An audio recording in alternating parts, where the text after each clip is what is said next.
Someone told me who I respect in the space that one of my, I would call mentors, is saying, in multifamily, you're a problem solver. That's just the core of what it is, right? You got to figure out how to be a problem solver. And if you're not, you're probably not going to be real good in this space because there's always problems. Every property has something, and you need to figure out how to solve it. And if you're good at doing that stuff, you should have a pretty good track record in this space.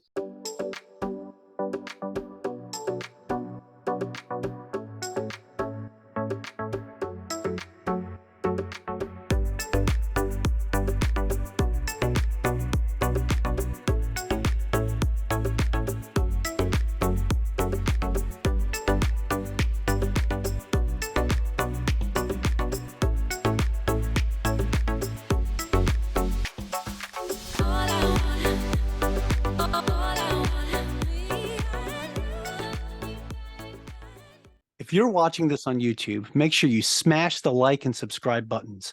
If you're listening to our podcast, go leave us a 5-star review. All of our links can be found in the video description or show notes below. Hey, welcome back to the Average Joe Finances Podcast. I'm your host, Mike Cavaggioni, and today's guest is Vince Scolari. So Vince, thank you so much for joining me today. Welcome to the show. Thanks, Mike. Yeah, good to be here. Awesome. I didn't ask you before we started, so I just want to make sure, did I say your last name correctly? Scolari, yep. Perfect. Yeah, I'm Italian, so I think I was able to figure it out pretty good myself. A lot of people mix up mine as well with Cavaggioni. They're like, oh, you're trying to figure out how to say it. I'm like, it's said exactly how it's spelled. Yeah. All right, awesome. Thank you so much for joining me. The first question I'd like to ask you is the same question I ask everybody that comes on this show, and we want to know more about you. So if you could share a little bit about yourself, what's your story? Who is Vince Scolari? Yeah, absolutely. So Vince Scolari, Lawrence Rose Capital is my company, which is named after my oldest 2 daughters. We're based here in San Jose, California. A lot of roots here. This area is typically now known for transplants, but we are actually 4th generation in the Bay Area. My great grandparents came over from Italy in the late 1800s and have been here ever since. When it was before supercomputers and chips, it was a really good farming country. Yeah, been here for a long time, tried to escape several times and still stayed because our roots are probably so deep that it's hard to leave. That's the gist of me.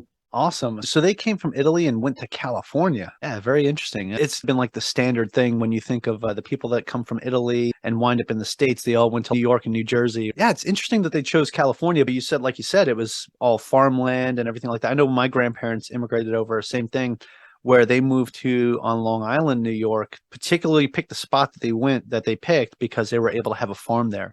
Now Long Island is like just densely populated and everything's built over. My grandfather had that farm up until the early 2000s. So Oh, wow. it was pretty interesting before it finally went away. Yeah, that's really interesting stuff. Okay, family planted roots in California. That's where you're at right now. And that's where you've also planted your roots. But what's it like being there, especially in the Bay Area and trying to invest in real estate? Hectic. I bet. We're in a very unique market in that obviously we have one of the higher end real estate markets in the world. Definitely in the US, it's consistently up there in terms of cost and appreciation factor. So it takes a lot to be in the market. We're somewhat in and then somewhat out in terms of how we diversify our holdings. It gets complicated because you have to look at it from a different lens than you would some other areas, basically. It takes a lot of capital to be here, that's for sure. Yeah, I bet. Just the Bay Area in general, just every time you hear of stories about how expensive some of the most expensive markets in real estate are, the Bay Area is always one of the places that comes to mind. What's funny too is like you don't hear a lot of people talk about how where I live at in Hawaii is being one of the most expensive areas, and it is.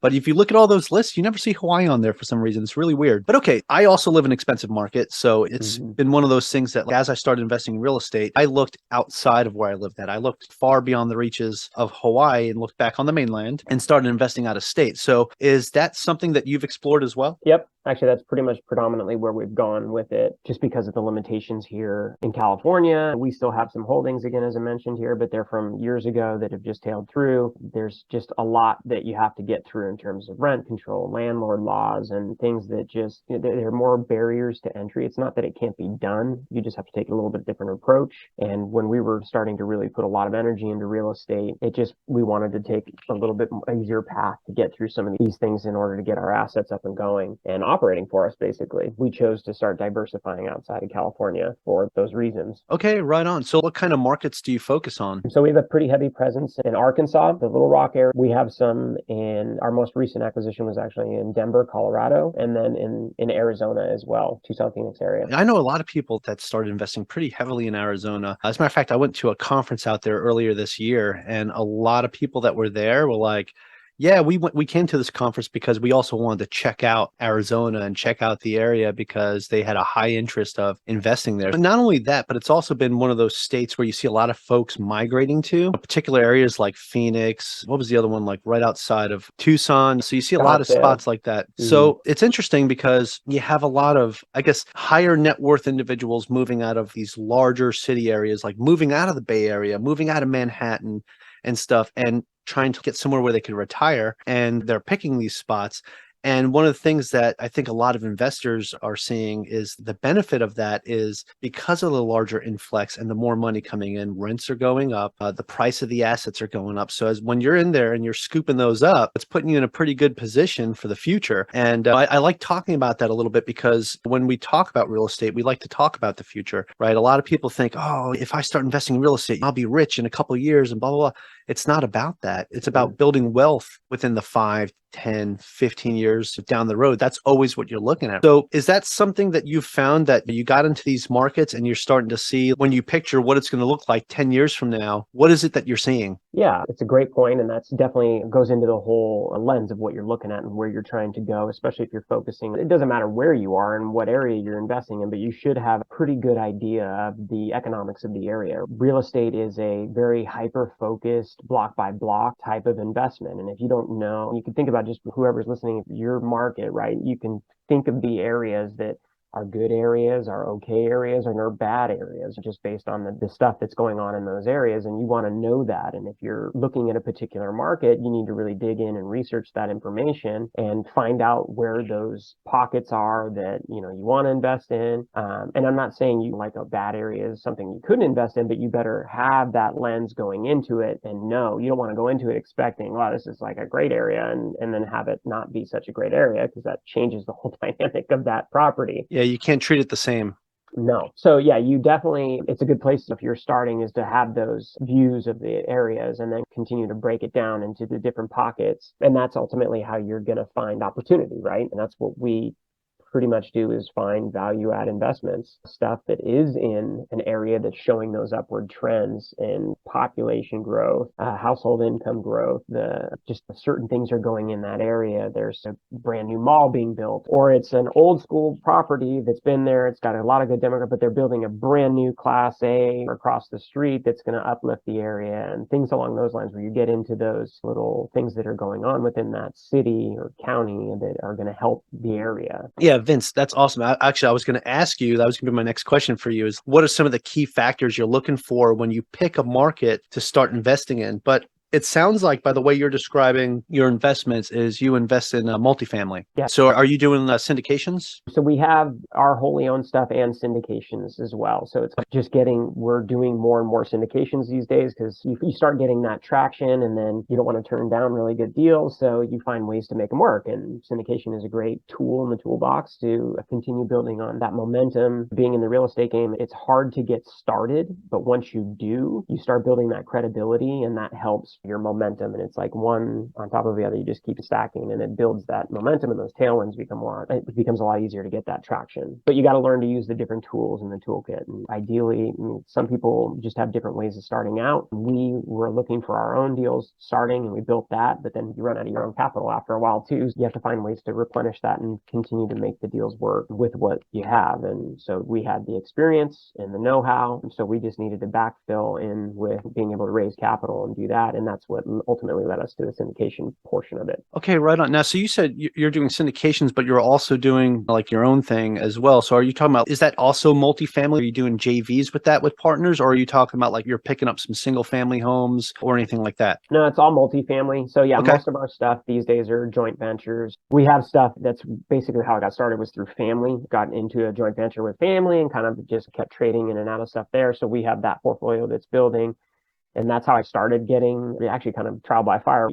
Fall into it. And I was working with my aunt who had been doing it for a long time, and she's really good at it. And so it was like, okay, we're learning from this and taking the next steps and then building from there. And then it was like, now we get some additional capital from sales and windfalls that we had, and let's go do something on our own and just keep stacking from there. Yeah, that's great. So you've had real estate in the blood, right? Because it's in the family. And so you said your aunt's been doing it for a long time. So I was going to ask you, like, what made you start looking at real estate as an asset class to build wealth?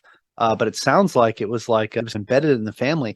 So how did that work for you? Like when you decided to get started, did you like approach your family members and say, hey, I want in? Or was it like they hit you up and said, hey, come on over? Like how did that work? Yeah, it's a great question. It was actually more of the latter. So I was working hard out of college, a young kid. I've always been somewhat financially frugal and saved. I always was a saver, right? So putting money away and doing all the right things in terms of my credit and not overspending, living all the stuff that you should do. And we were sitting around family dinner and she was making a big exchange and was like, we've got this extra little room, a 1031 exchange that she had. And we've got this room on this deal here in the Bay Area and we open it up to you guys. If you want to partner up, we'll do a joint venture. And so I was like, sure, I got all this extra cash and I knew real estate was a great wealth building tool. Never done it before. I really didn't know anything about it.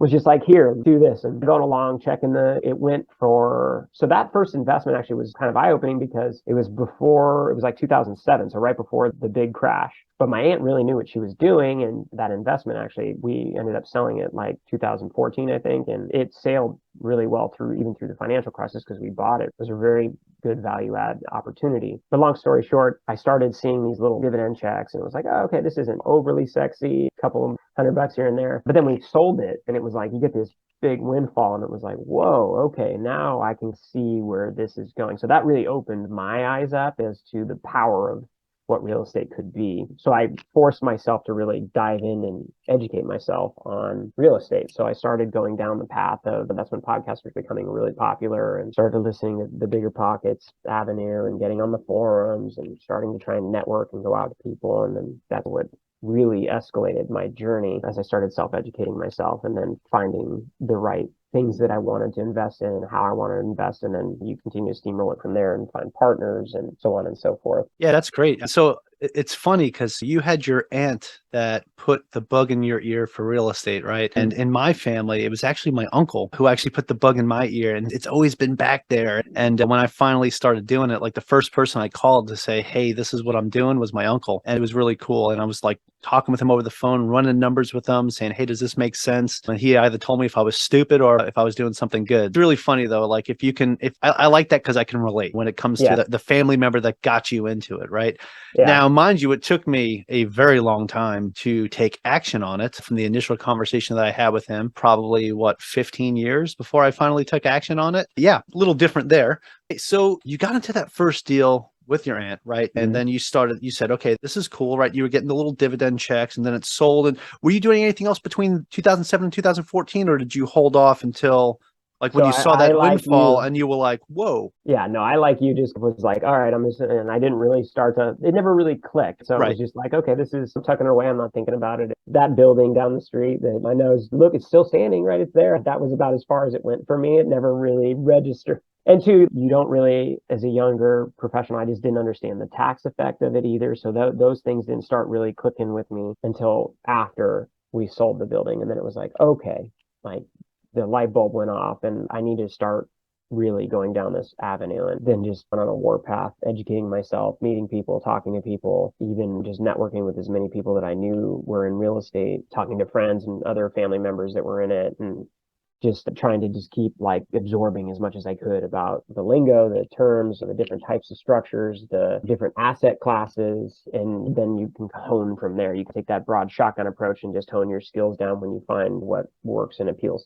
for you. Yeah, no, Vince, that's awesome, man, because I'm taking notes as we're talking and stuff too. And one of the things I wrote down is how you said you're sitting here absorbing everything. I always tell people when you get into this and you're trying to learn, and as you're moving along, I always say, become a content sponge. Go out there and absorb as much of this stuff as you can and educate yourself as much as you can. But then on top of that, you have to go take action, right? You can't just sit here and learn, right? So you started going out and meeting people and networking and really putting yourself out there. And now look at what you're doing, right? And it's all because you chose to take those steps. You didn't just settle for I can get into a deal. The next one my aunt brings up at the dinner table, maybe I'll get in on that one. It was, no, I want to start going out and doing it myself, right? The bug bit. So you had the bug back there and then it bit you and you were like, let's go. So that's awesome. Now, when you started like educating yourself, so this was back in 2014, right? When that sold. I don't even think Bigger Pockets podcast came out until what, 2015, 2016? No, maybe it was 2014 when it came out. So did you get onto the forums first and you started checking that out and doing like webinars and things? What did you do to start learning more at the very beginning?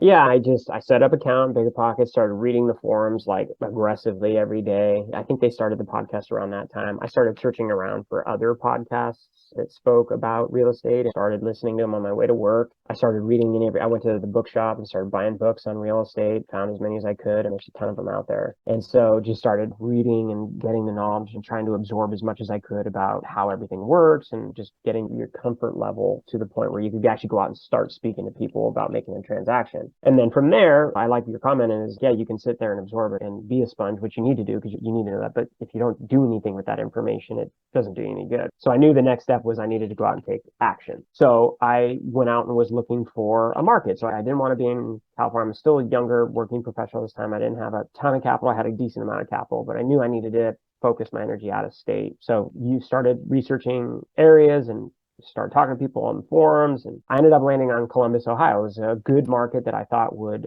be a place to start investing. So I went out there and flew out to Columbus and did a market overlay and started talking to some brokers that I'd met via Bigger Pockets and recommended, started making connections from there and lenders and so on and so forth. And we ended up buying a building on our own, a 10 unit. It was out there, and it was a lift, a value add, fairly heavier lift than we anticipated. The first one usually is, right? Yeah. And I tell this story because ended up being like almost over our head, right? And you're grinding through it and managing different things. And I remember nights where I was like pulling my hair out of my head going, I made the biggest mistake in my life buying this building and trying to manage it from 2,500 miles away. And you get through these grind periods on something like that. And then you start seeing the light at the end of the tunnel. And it's, okay, we're getting there. And it ended up being a pretty good investment for us. Not great, like not a home run, but we sold it for a nice profit and walked away from it about 2 years after we bought it, after we fully turned it and fully got it back up in the market. But that was probably one of the best experiences as well. You getting in and just figuring things out as it's happening on the fly. And it was all on me. I didn't have any partners on that one. It was just my wife and I grinding through this and managing all of these. There was 10 units. It wasn't like a ton of stuff, but there was contractors that we were having to manage, our property manager, and getting things leased up and figuring out how to get it to a full operational stage. When we took it over, I think it was 7 of the 10 units full. We dropped down to 3 total tenants in the whole thing at one point and then brought it back up. Yeah, it was tough. And so again, things you learn going through all that, and it's, oh man, taking notes and then grinding through it. But again, at the end, it ended up being a nice, I'd call it a base hit for us. It wasn't a huge home run, but it performed well, started cash flowing really well, and then we sold it for a nice little profit. For 2 years doing that and going through that grind, it was well worth it just in the educational purposes, because then that led us to our next deal. And there we had the tools in place to really get through some of the hurdles that come with just doing a value add turn and getting those things that come, dealing with those things that come up in a building that you're trying to reposition, basically. That was definitely worth its weight in gold in the experience. Yeah, Vince, the baseball reference is perfect for things like this, right? So that first one not being a home run, that's fine, right? Because you're not always going to get that home run in real estate. But guess what? If you get enough base hits before you get 3 outs, eventually those RBIs are going to be coming in. Exactly. You're going to be bringing that person that you put on base home, and it's going to be a win in the end. And that's what it turned out for you guys, right? But not only that, but you got an expensive education right up front, right? So you're able to knock that out, learn everything, and really lock in and get those systems in place. That second property that you purchased, now you've got everything in place, and this could be a double, triple, or maybe even a home run. So I'm curious about that. So the very next deal you went into, right, after you got all this experience and what you learned from that first one, What did you take with you to that second deal, and how did that one turn out? Yeah, no. So the number one thing that I took away was I got to find a way to get some partners, because doing it myself just was overly stressful. I was working, just trying to manage it in my spare time, and it was overwhelming. And so I knew I wanted to continue to build on this and then get into larger and larger properties. But I just quickly came to the realization that you can't do it by yourself. There's too many things going on, and you got to go find someone that you can partner with and help do some of the things that maybe you don't do as well, and could be a little bit quicker on some of this stuff. And then just as the day fills up, they can get to certain things and you can get to certain things, and it just becomes a partnership, and it makes the whole engine move faster. So you have to get over that I'm going to do it myself entirely mentality, and go find people that you can work with to continue to drive the train forward. Yeah. So Vince, what's that process like then? Because I've had several syndicators on the show, right? And we talk about some of their deals. We talk about how they got into it and everything, but we never really talk about, for you, what's interesting is how you started off doing JVs and then you got into syndicating, right? Mm-hmm. And what was that process like when you initially started building that team for that first syndication deal? I think because there's a lot of people that listen to the show that might want to start syndicating themselves and become GPs, and they want to build that team.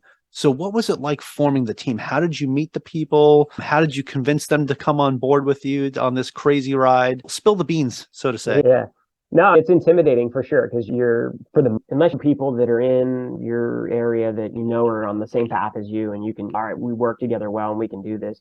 You're finding and meeting people for the first time and developing relationships and just seeing what works. So one, you have to get yourself out, to start going to meetups and conferences and join communities, to start networking with people that are like-minded and want to go on that same path as you, because, you're narrowing the playing field way down, because these people usually are all on the same boat going in the same direction. So finding and meeting those people, but be patient with it too. Relationships take time to build. It's not, hey, Mike, you and I met and we're all of a sudden going to be partners. That's all in buying real estate. It doesn't work like that. You really have to be patient with it and make sure you're meshing with these people, and the philosophies are the same, and the way you handle business yourself, your communications, and two, finding people that can work with your strengths. So you want to find someone who does something that you don't do so well, that will counter your ability, so that your team's stronger, right? If you're two people that do the same thing really well and not one thing really well, it's not really going to work as well for the team. You got so many different aspects to real estate and running these deals. It's good to have a few people involved in the asset management side, the acquisition side, the capital and relationship side of the investors. You got the underwriting and the banking side of things. And so these are all pieces that need to fit together and make everything go forward. And again, it works really well if you can find someone who's really good at the things that you don't do as well, and it makes your team that much stronger. Yeah, awesome, Vince. You have to find somebody that complements your weaknesses, right? Absolutely. Find the people that are good at the things you're not good at. It's as simple as what you said, right? And I say simple, but realistically, it's easier said than done. On paper, it looks a lot better. It's finding out if that person is the right fit. And how do you do that? You do that by building that relationship. So one of the things I wrote down that you said that I really liked was be patient, because relationships take time to build. And I think a lot of people get lost in the whole networking piece. Oh, I go out to events and I meet people and I talk to people. And just because you network and meet people doesn't mean you're building relationships. You've got to nurture relationships. So follow up, especially if there's somebody that you met that you're interested in possibly partnering with in the future. Go up with them. Ask them how their kid's doing, or ask them how the high school football game that their son played in went. Things like that. You got to remember those small things and actually show that you care and be interested in the person themselves, and not so much just looking at them as a potential deal in the future. And I think once people realize that, I was literally on a call earlier today talking about this with somebody when it comes to just building a relationship. Don't turn somebody into a number. Get to know them and understand them. So that's why I really appreciate what you said about being patient and building that relationship up. I think that's something that a lot of people maybe not fall behind on, but get lost in the whole piece of, I just want to meet more people and put myself out there. That's great. It's great to get yourself out there and build your brand awareness. But if you're building that relationship and nurturing that relationship, you're not going to have any partners. So I think that's huge. I appreciate that. Now, the other thing too, you said when you get yourself out there, meet like-minded people, that's who you want to build those relationships with, right? Something that you hear on a whole bunch of other podcasts and even here as well is if you're hanging out with 5 millionaires, you're going to be the sixth one. So as long as you're actually hanging out and being part of that crowd, you're going to acclimate and become part of that crowd eventually. So now, so you got the first deal done, then you figured most of it out, right? Got into the second deal. You said, I need partners. I need to make this happen. So you went and found partners and the second deal happened. So how much better did that one go than your first deal? How that you had these systems in place? Yeah. So our next deal was another JV deal, and Okay. it went, but we partnered with people that we were going along that path, and let's pull the trigger and see if this works out. And the next deal, we actually still own it. It's a cash flow machine right now. That deal is gone and continues to go well, and we're seeing it's 100% occupied. It's never had any issues. It just keeps going. That's when it's kind of okay. Now you've set the base, right? And now we got to start taking the steps and keep going from there. And you start really working on continuing to build those systems and those learning moments, because you still run into stuff that you have to learn from in the process of. Actually, our second building this second deal had some commercial space in it too, so that was a little bit of a pivot because it's not typically what we look for. This is, you're training your mindset on multifamily, but there's these little commercial tenants underneath. It was basically commercial and then apartments upstairs. And we had to figure out how to manage that and build those relationships to work the commercial tenants. So you got to always be learning and continuing to grow in your space. But you just have those moments where things pop up and you have to figure it out. You have to be nimble and figure out ways to work around it. Someone told me, who I respect in the space, that one of my, I would call mentors, is saying, in multifamily, you're a problem solver. That's just the core of what it is, right? You got to figure out how to be a problem solver. And if you're not, you're probably not going to be real good in this space, because there's always problems. Every property has something, and you need to figure out how to solve it. And if you're good at doing that stuff, you should have a pretty good track record in this space. Yeah, I think it's more than just multifamily. I think just in real estate in general, it's about Sure. problem solving. Especially like you look at people that are wholesaling and flipping, they're helping solve people's problems that are underwater on the property or something, right? There's always some reason why they need to get rid of the property, or it's under distress somehow for some reason. And essentially you're coming in as the problem solver saying, hey, I will help you and get you out of this situation, right? And yeah, that's huge. As a real estate investor, you are a problem solver. Vince, this has been an awesome conversation. I'd like to transition this into something that I call the final round. It's where I'm going to ask you 3 hard-hitting questions so the audience kind of knows how Vince is under pressure, which I think we've got a lot of that out of just hearing about your first deal. So that's pretty awesome. But yeah, so if you're ready to get this party started, we'll go from there. All right, sounds good. All right, and there's one more question in there too, and it's more opinion-based. So it is 4 questions, not 3. I don't want to confuse people. For my listeners, you should know there's 4 of them. All right, but here we go. First question of the final round is, what's the biggest mistake you've ever made in real estate? Yeah, so we touched on it a little earlier. I think it goes back to that first deal that I made, just going into it thinking I had to do it all on my own. It's hard for us to get out of that mindset. It's our capital, it's our hard work, and we want to do it all. And I think by far and away, that was my biggest mistake going into it, is not opening my mind up to partnering and developing partnerships versus just going into it thinking I knew enough to go in and make it work and it would be an easy, no-brainer deal. And I found out real hard that's not the case. No, that's fair. And I find a lot of people that come on the show, and when they share about their first deal, for the most part, or just even some other deals in general, like one of the biggest things that they say that was the hardest thing for them was thinking that they had to do everything. And it's real estate. Sure, you can do it all yourself. It's going to be tough, but it's a team sport, right? It's a team sport. You got to partner up and make it happen. No, that's awesome. I appreciate you sharing that with us. Okay. So next question kind of ties into this, but what is something that you've learned that you wish you knew when you first started? So obviously this would help to, I guess, curb any mistakes, but learning how to systemize things in real estate really help keep things going in the right direction, keeps you organized, keeps things just flowing. I've never traditionally been a straight up systems guy, so that was something I had to train myself to do. And the more I do it, the more focused and just easy things become. If you have systems in place to monitor the process and your steps that you need to take, again, we do value add, so there's lots of things that we need to track, whether our leases, when they're expiring, how are we going to get into the terms, when can we get into them, who's going in first, and what is the order in terms of the vendors that go in and need to make the unit turns, any major capex things we need to do, when do we need to do them, and how all that stuff needs to be kept track of. And how do we systemize this and then make it as easy as possible so we can continue to move forward as efficiently as possible? Because again, in value add, your time is a huge asset as well. And the quicker you can achieve your goals, the better the property is going to be. Whereas if you have those delays, there's always going to be delays. The more you can limit them, the better it's going to be in the overall. And that goes for a lot of things too, even deal flow, right? You can just track it to that as have a system to follow up with your brokers and what are you talking to them about, and how often are you talking to them about it? And your lenders, how often are you checking in with them? And your part, you can just continue to build on that. But having systems in place that kind of make those wheels turn is always going to make things a lot easier. And that's something that, funny, because even in my other life and world is, I needed to do that, and real estate's the one that actually helped me do it, and it's helped me along the way in other things too. So it's been great.